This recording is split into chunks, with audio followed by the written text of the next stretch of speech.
Hello, everyone, and welcome to our Executive Spotlight segment. I am Patrice Samuels, and joining me is Vicki Rogers from COX Communities. Vicki is the Vice President at COX Communities, and her team is focused on innovation, partnerships, and growth. So let me just kick it off with Vicki telling us a little bit more, or just helping to give us a better understanding of COX Communities, because we're all familiar with COX Communications. They've been a leader in the broadband space for a very long time. But help us to understand COX Communities and how that division sort of fits into the smart home space. Absolutely. So COX Communities has several segments. We have strategy, and that team actually looks at the external landscape to understand what growth opportunities are there and what risks are coming down the pike. Then we have operational enablement. Those are the folks that have the tools and processes, reporting and analytics, and all the sales support, including sales engineering support and order management.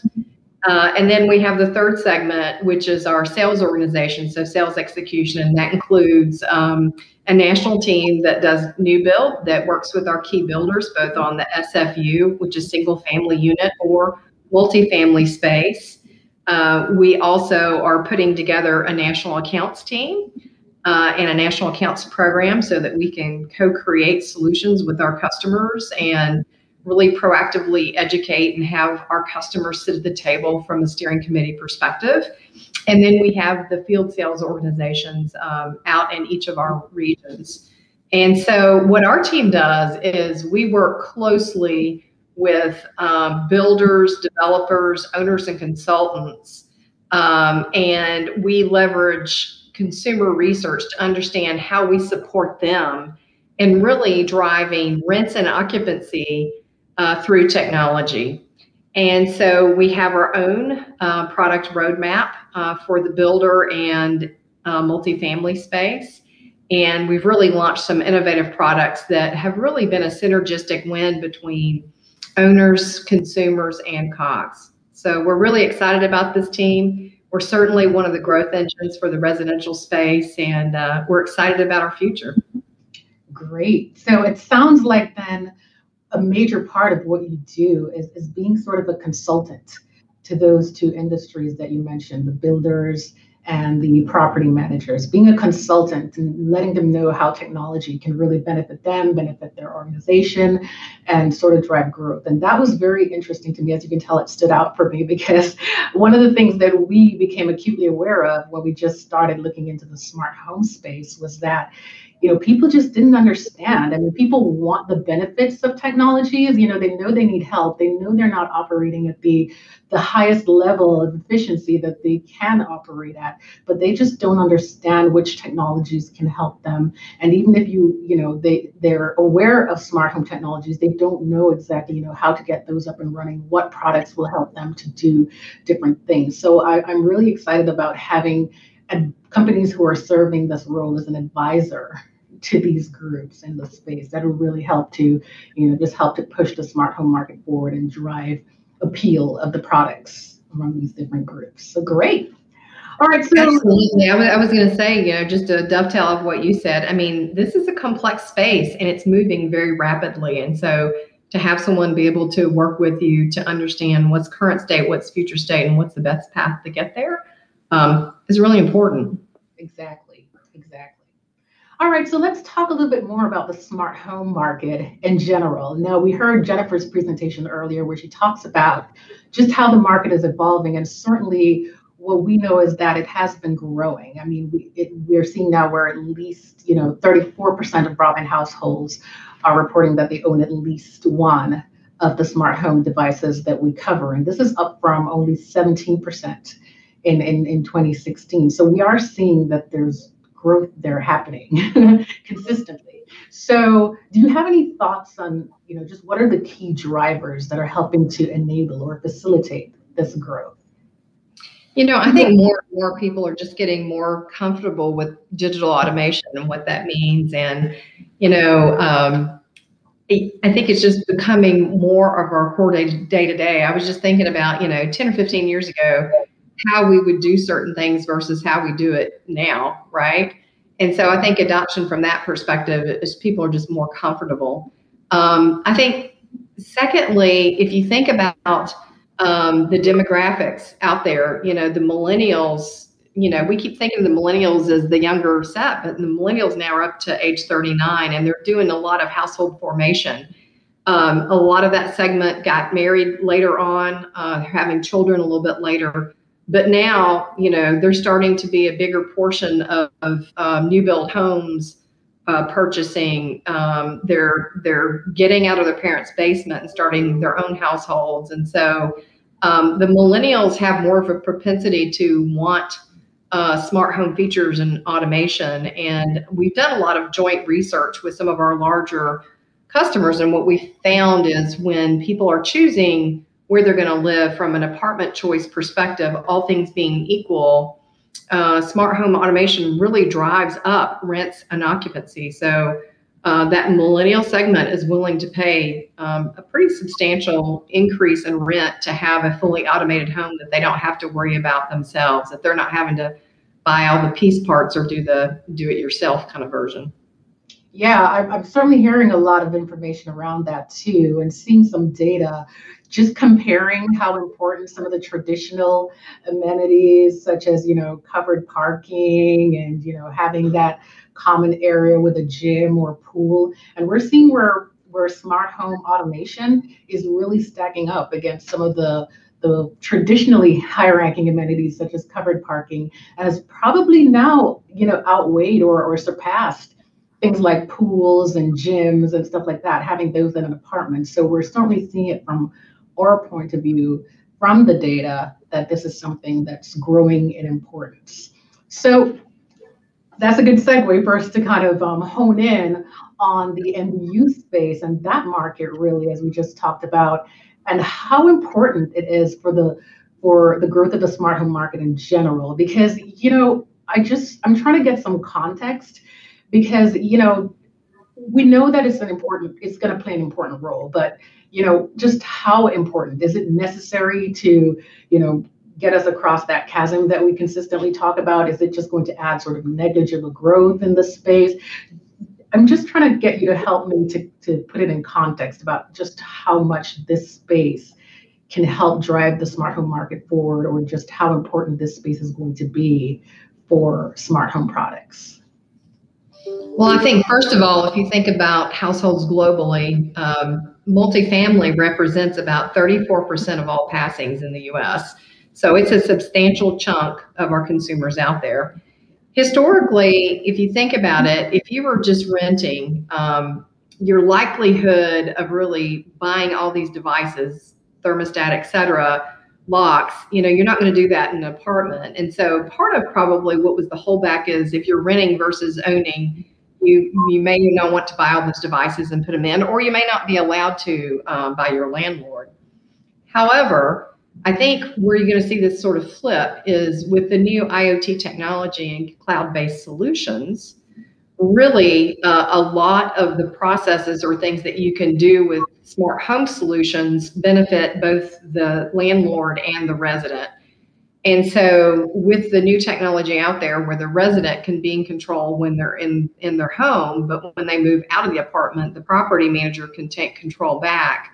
Suddenly you introduce a whole new flavor of being able to be more efficient with your operational processes, driving costs out of the business, and then also having just a better resident journey and experience and a more frictionless process for the resident as they're leasing an apartment, moving in, and going through those processes. And so I think what you're going to find in that multifamily space is the whole building will just get lit up at one time and pre-enabled with smart home devices, and the owners are going to put the capital into the building and then just put it as part of one of the amenities in the rent.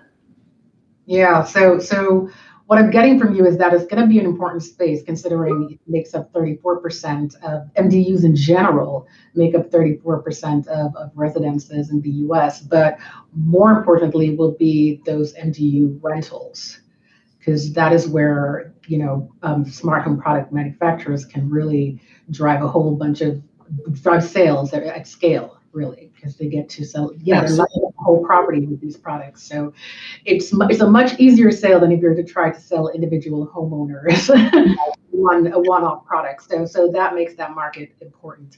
So speaking of, and I know this probably applies more to the MDU owner side of the market, where the MDUs are owners are seeking to get the products themselves, but it does apply to the MDU renters segment as well. So in the past, right, when we were talking about adoption of smart home devices, of course, a lot of that adoption was in the single family space. And it just highlights some of the things you were saying earlier, that some renters just weren't allowed to install these products on their own. A lot of times it required wiring, and they just weren't allowed to make those changes to the facility that they were renting.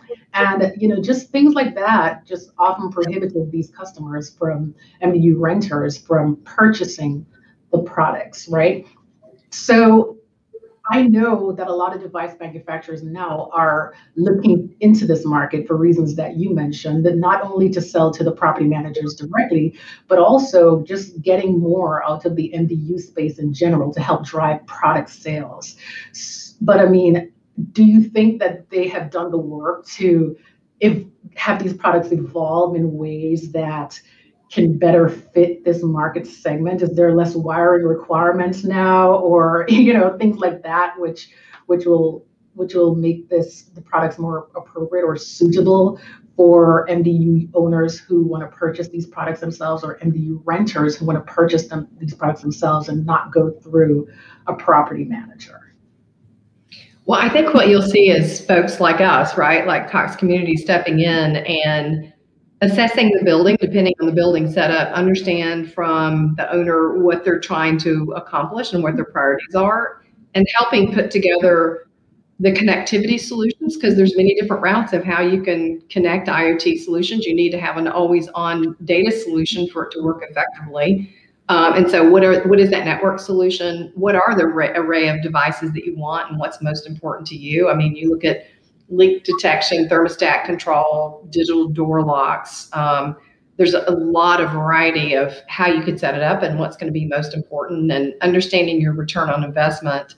And then someone to come in and integrate that, especially in a brownfield. If it's a new build, it's probably a little easier because you come in and it's part of your new build capital construction and it all gets done at one time. But if it's a brownfield, you got to make sure someone can come in, assess the building, understand the wiring options, integrate everything in, and then do the proactive monitoring. And so I think what will happen more in these large portfolios or large properties is you'll have someone act as that integrator. And so that, as a Cox Communities team, that's part of what we do, is we would come in, assess everything, look at the before, propose the after, implement, and then manage. And so I would say on these big portfolios, the device folks will go through the larger integrators, and then, we'll have a set supply chain of what that forecast is and how that works.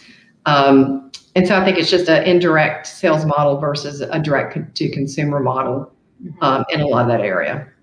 Yeah. Not that you won't have both, right? You'll have some of both, but I think more and more you're going to see buildings being pre-enabled up front.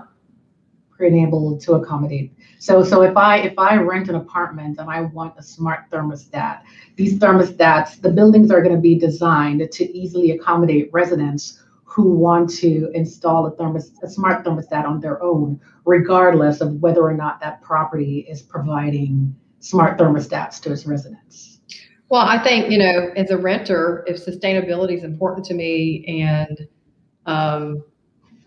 doing the right thing, then you're going to ask those questions, right? And so you're probably going to be more drawn to rent an apartment that you consider a green apartment that manages thermostat control.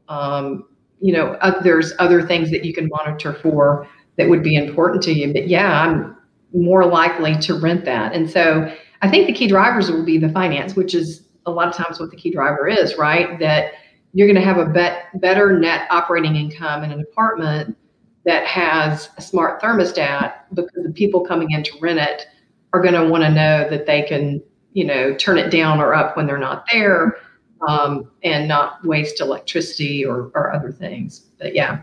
Yeah. And save on their bills too, right? So no, exactly. All of the above. And I liked your point earlier that, that's probably going to factor into their decisions up front. So that will, give the property a competitive advantage, whether or not they actually either provide these products or their apartments are enabled to accommodate those products. So I think that's very important and a very good point. Now let's talk about some of the challenges because I know that this is a space that everyone is trying to get into, but there've been legitimate challenges that have prevented widespread adoption of these products. One of them initially was having to rely on consumers' broadband. So if I have to rely on my residents' broadband to, accommodate my smart home products that I'm offering to the residents, then I can see where that complicates things a little bit. So, not everybody has the same broadband service. That's going to create different user experiences for different residents. So can you talk a little bit about how brands are both navigating that space? Just, how are they overcoming those challenges, and what's the best way to get past the whole broadband connectivity being the backbone of the service and relying on residents' broadband? Well, first of all, I mean, broadband is the foundation, right? And so if you don't have good broadband or consistency in your network, you're going to have a poor experience on smart devices because they just won't work. Yeah. But as you were saying, there's many different connectivity options. So some people use cellular or LTE. We're about to launch something that we're trialing in Phoenix right now that we call an always-on network. So the resident could have their own retail broadband in place, but we'll have a secondary network that will allow all the IoT devices to stay on all the time, whether someone's moving in, moving out. It's not going to rely on that in-residence broadband. And that's a pretty inexpensive way of using the infrastructure that's already in the building and still having something that's always on and reliable. A third option is just traditional bulk data, right? So you just go to your MSO or your provider and you bulk data solutions for the whole building for each passing. You pay X dollars per month and you have a modem in there and you've got an always-on solution for the IoT. And then the fourth option obviously is managed Wi-Fi, which managed Wi-Fi has some good features, but it's also pretty capital intensive. So if you're a building owner, you're probably going to end up paying anywhere from $600 to $1,000 a door if you do a 1-to-1 ratio. And if you want good quality, you probably want a 1-to-1 ratio of APs to apartments. The other thing you got to think about is if you're an owner, with music rights and other things, with DCMA laws, you want to be able to shut down an end user if they're doing something illegal on the broadband. And so it's pretty important that you understand who's got what liabilities, who's managing that process, and that you can identify if there's any inappropriate use of content via the broadband. So those are 4 options, and there's pros and cons to each, right? LTE and cellular works, but it's sometimes spotty and not so good. Always on is a good solution. It's not fully rolled out as a product yet. Bulk data, that works. There's pros and cons to that. And then managed Wi-Fi is just very capital intensive. And so just weighing those out. So the bottom line, it seems like, is that it's best to have a dedicated sort of broadband network or connectivity network then for the smart home products and not be relying at all on resident broadband. Well, if you're the end consumer and you're buying, obviously you're going to put it on your broadband most likely. But if you're a building and you want to be able to control the building through IoT solutions and have notices for leak detection, or if you want digital door locks, or you want thermostat control that can be controlled at the property level as well as the in-resident level, then yeah, you've got to have an always-on data network. And you don't depend on the end user's network, because if they unplug their device or something happens or it gets turned down or they're moving in and moving out, suddenly you're going to have these hubs offline. And you're going to have all these devices up and down, and you're going to think you've got a problem when you don't. And so it's just easier to have a secondary always-on network if you can. That's a very important point. I didn't think of that if the resident leaves and ends their service, then that actually minimizes the data that the property manager is getting from that. Right. That's very interesting. As I said, it's a complicated space. So that's good segue to the next question, because I wanted to find out. I'm acutely aware of the broadband challenges in the space, but what other challenges are there that we should be thinking about if we're thinking of either selling these platforms to multifamily properties, or I'm a device manufacturer trying to offer in this space? What challenges? What other challenges should I prepare for? Well, the other thing to think about is, you have all these devices, you have all these IoT signals.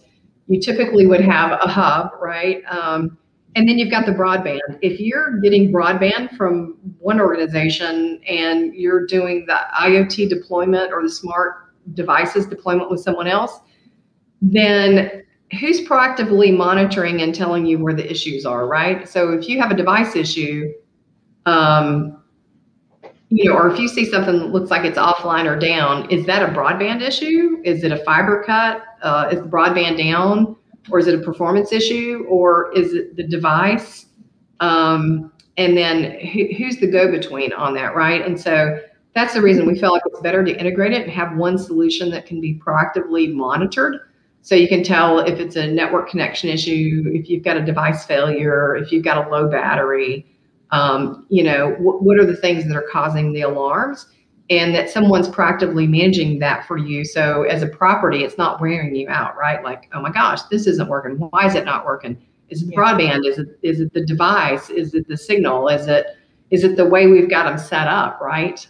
So there's a lot of complexity to the management of it, especially when you have people with significant number of devices. Think about it. Most of our homes now look like what small businesses used to look like years ago, right? And so it becomes pretty complex. And so making sure that all that's integrated and you have rules for how you determine when you're alarming something and what can be handled remotely versus having to roll a truck to repair something it's a big deal, because it's going to make a difference on what your resident experience is, and whether that experience becomes something that retains your customers long-term and makes them happy, or whether they're just frustrated because they feel like it never quite works right. No, I mean, that's a very important point, because I was talking to a property manager recently just about bulk broadband services. And she said that's a hard no for her. Like, they're not doing that primarily because they do not want to have to address, they just don't feel they have the bandwidth to address all the technical issues that might present. So I can imagine that with broadband plus additional technology such as smart home technology, that would be an additional challenge for any property manager trying to get into the space. So very important point. But one other thing I wanted to look at are the privacy issues, because I know that in talking to people in the space, just a few months ago, privacy was still an issue because the residents, and not necessarily on the property manager side of things, just getting residents to, understand that these products are beneficial, and it's not the property manager's way of trying to intervene or get insight basically on what they're doing and how they're using the apartment. So, just things like a smart door lock, I can see how a resident might be concerned that data about, how much they enter and leave their homes might be going to the property manager as well, and nobody wants the property manager to have that much insight into what they're doing on a daily basis. So just trying to find out, is privacy still a concern in this space? It's funny. I would honestly, and I'm a little bit older, but I'm surprised people don't have more concerns sometimes about all the data. But what we find is most people, if it gives them convenience and makes their day better, they're usually pretty open to using the data if you explain what the data is used for. And I'll give you an example. So the thermostats, right? If you think about next generation, what you really could do is say, hey, here's your electricity usage in your apartment. Here are 3 ways that you could lower your bill, right? And so that's using artificial intelligence to share back with the residents so that they can take an action that helps them, right? We're pretty careful as a company that, we get permission from anyone before we use any data.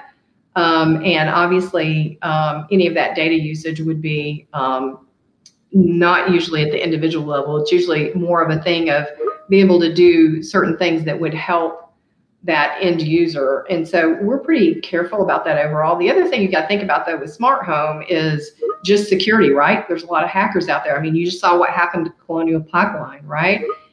And so we do a tremendous amount of security testing and pen testing on all the stuff that we do to make sure that, we've done as much as we can to, protect. But if you think about it, you're talking about the digital door lock, but an apartment building has a key to every apartment anyway. And so, from an access perspective, it's right. It is what it is. Right. No, totally agreed. And speaking, I guess communicating that level of security then, and the fact that, you guys are very careful about data and, just communicating that to the resident is what I think is probably going to be important for them to embrace these products and minimize the concerns that will in turn have a property manager, less willing to adopt these products and provide them to their residents. Now, speaking of embracing smart home technology, do you think COVID-19 has had any impact at all on the space and their willingness to adopt these technologies? I do, on a couple fronts. I think this was kind of walking along and people knew that eventually they needed to do more digital enablement. I think COVID caused it to go faster. And the reason I say that is, they were having to do a lot of remote stuff. And so being able to show apartments remotely became important. So having those digital door locks where someone could go onto a website, fill out the stuff and get a code to come into the apartment without having to have someone there with them became important. And so that became a development. And it's a feature a lot of folks like. And, a lot of people come and see apartments after hours, because their schedules just don't fit into the normal timing. The other thing that's happening is, getting employees is really tough right now. The job market, a lot of folks are taking unemployment and staying home, or there's other reasons they're not in the job market. And so being able to keep enough maintenance staff or enough leasing staff has really put a strain on the resources they have. And so the more that you can automate those processes so that if I have a painter that's coming in, I can just remotely give them a code so they can get in there for 2 hours and do the painting. So I'm flipping the apartment. Or if someone has a package delivery, instead of me having the leasing agent have to hold it and find the resident and get it to them, that we could give them access. They could open the door for 10 minutes and drop the package at the front door, or, any of those kind of things. There's just a lot of convenience things that really drive man hours out of the business and help you be able to run a building with fewer staff, because some of these staff are, they have a lot of load on them right now, which is all that's going on, because you may not have as big a maintenance crew. You may not have as big a leasing staff crew right now. Yeah, and the excess burden might further exacerbate the problem, because that might create some turnover that leads to an even smaller workforce. So I can see that happening. But I want to wrap this up by looking forward a little bit and trying to find out what you see, or your perspective, or the perspectives of COX Communities, really, on what the next phase of the smart home will look like. So any thoughts you have, just want to look out a little bit to find out, to assess what we should be thinking about as we all try to embrace this product in this market. Yeah, I truly think that people will pre-enable buildings, as I said, and so every apartment will be pre-enabled with that. Smart thermostat, digital door locks, water sensors, HVAC sensors, and other things that make it easier, right? And so you're going to come in, you're going to first look at your apartment online, right? Because 95% of people check out an apartment online before they come to see. And so you're going to go online, you're going to say, does this apartment have the technology that I want to live in? And so you're going to select or deselect where you're going to go look based on the technology package that's there. Then you're probably going to do a remote tour, right, that you've booked online, and it's going to self-serve and let you come in and take a look at it. Then you're going to do a digital lease. When your lease is approved, then it's going to come into the system. It's going to say, welcome to your new apartment. Here are the options of which you can pre-enable if you wish, right? Here's the features of your apartment that you can turn on. So you can pre-enable those from your iPhone. You move in, it's a frictionless journey for you. You don't have to wait half a day for a truck roll for broadband, because it's already going to be lit up. And it's going to drive operational expense out of the business for the owner. It's going to make the resident more comfortable and happy as they come in. They're going to get higher speed data. They're going to have better solutions. And then I think eventually what's going to happen is we'll have spatial interaction, talking about that data piece, right? Where artificial intelligence will take the information you've got, know your preferences, and you'll have your own preferences set. And then it's going to interact with data outside of your door, right? So smart city information or smart cars or other things eventually that will be out there to where that information can exchange, and it can choose your preferences. If you go to Starbucks every morning and you want, XYZ, it could pre-put in your order. There's many things that could go from here. Obviously that's a little bit in the future, but we're getting pretty dependent on all our automated devices. Think about how much you use your iPhone for everything and all the apps you have on there. And if you lose your phone, what a big deal it is not to be able to do all that. And so in my mind, that's where it goes. At first, I think you light up the building and you have automated processes in and out. When you move in, your back-end property management system knows someone's in the apartment and you control it. When you move out, the control goes back to the property manager, right? And so, and then from there, you start connecting with things outside of your building. Your data comes with you. All right, well, that's all the time we have, Vicki. Unfortunately, this was certainly a very interesting conversation. I think you've really highlighted some of the core and most important things that we need to be thinking about as we try to, expand the smart home market or dive deeper into the MDU space. So really appreciate the conversation. Thank you so much for making the time, and we definitely look forward to seeing what else COX Communities has in store. So we'll be looking out for that. Thank you so much. Awesome. Thank you, Patrice. All right. Have a good day. Bye.